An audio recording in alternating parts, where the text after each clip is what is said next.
আবৃত্তি করছি কবি সুকান্ত ভট্টাচার্যের লেখা কবিতা ছাড়পত্র। যে শিশু ভূমিষ্ঠ হলো আজ রাত্রে, তার মুখে খবর পেলুম সে পেয়েছে ছাড়পত্র এক। নতুন বিশ্বের ধারে তাই ব্যক্ত করে অধিকার, জন্মমাত্র সুতীব্র চিৎকারে করবদেহ নিঃসহায়, তবু তার মুষ্টিবদ্ধ হাত উত্তোলিত, উদ্ভাসিত কি এক দুর্বোধ্য প্রতিজ্ঞায়। সে ভাষা বোঝে না কেউ, কেউ হাসে কেউ করে মৃদু তিরস্কার। আমি কিন্তু মনে মনে বুঝেছি সে ভাষা। পেয়েছি নতুন চিঠি আসন্ন যুগের, পরিচয়পত্র পড়ি ভূমিষ্ঠ শিশুর, অস্পষ্ট কুয়াশা ভরা চোখে।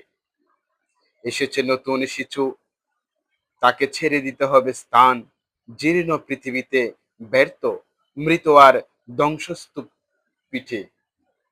চলে যেতে হবে আমাদের, চলে যাব তবু আজ যতক্ষণ দেহে আছে প্রাণ, প্রাণপণে পৃথিবীর সরাব জঞ্জাল। এই বিশ্বকে এই শিশুর বাসযোগ্য করে যাব আমি। নবজাতকের কাছে এ আমার দৃঢ় অঙ্গীকার।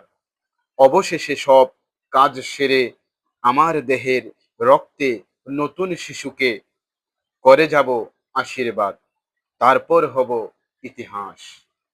ধন্যবাদ।